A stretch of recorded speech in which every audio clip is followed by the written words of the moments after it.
Reel का जमाना है। सोशल मीडिया में इन्फ्लुएंसर आपको खींच के कहीं कहीं ले जाते हैं। ভারতের রাজনীতিতে নরেন্দ্র মোদীর ইমেজ বরাবরই ছিল শক্তিশালী ও নিয়ন্ত্রিত। পূর্বলিখিত বক্তব্য, আনুষ্ঠানিক সম্প্রচার কিংবা পরিকল্পিত জনসমক্ষে উপস্থিতি সবকিছুতেই ছিল নির্দিষ্ট রাজনৈতিক বার্তা। কিন্তু এখন ইনস্টাগ্রামে দেখা যাচ্ছে অন্য এক মোদীকে।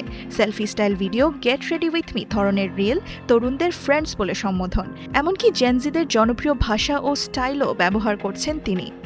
हाय फ्रेंड्स, आज तो मन करता है बस आपसे ही बातें करूं। কিন্তু কেন এই পরিবর্তন? এর পেছনে রয়েছে ভারতের তরুণ ভোটাররা। ভারতের জনসংখ্যার বড় একটি অংশই তরুণ। আর 2029 সালের নির্বাচনে জেনজিদের ভোট গুরুত্বপূর্ণ হয়ে উঠতে পারে।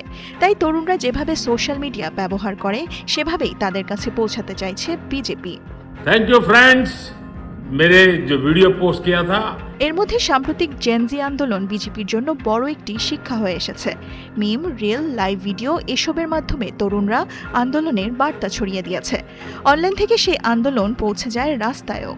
पेपर लीक घटना से पिछले 2.5 महीनों में अनेक विध कदम उठाए गए, गुनहगारों को पकड़ा गया है, वे जेल में पड़े हैं। বিজেপি অবশ্য সোশ্যাল মিডিয়ায় নতুন নয়। গত এক দশকে হোয়াটসঅ্যাপ, ফেসবুক ও এক্সের মাধ্যমে দলটি শক্তিশালী অনলাইন নেটওয়ার্ক তৈরি করেছে।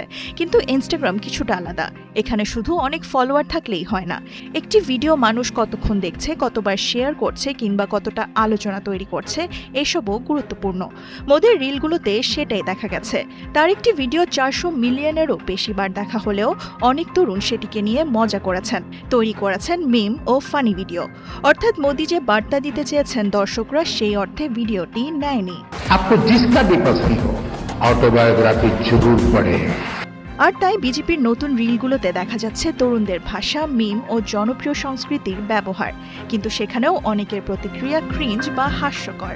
বিশেষজ্ঞদের মতে তরুণদের দৃষ্টি আকর্ষণ করা আর তাদের সমর্থন পাওয়া এক বিষয় নয়। নির্বাচনে বিজেপির শক্তি এখনও সংগঠন ও পুরনো ভোট ব্যাংক। তবে ভবিষ্যতের রাজনীতিতে তরুণদের কাছে পৌঁছাতে হলে সোশ্যাল মিডিয়ার এই নতুন ভাষা বুঝতেই হবে। কেননা ইনস্টাগ্রামের যুগে শুধু নেতা কথা বলবেন এমন নয়, নেতার কথাকে তরুণরা কিভাবে নেবে, কিভাবে ব্যবহার করবে এবং কিভাবে ছড়িয়ে দেবে সেটাও এখন রাজনীতির অংশ। দেওয়ান মুবাশশিরা হোসেন, ৭১।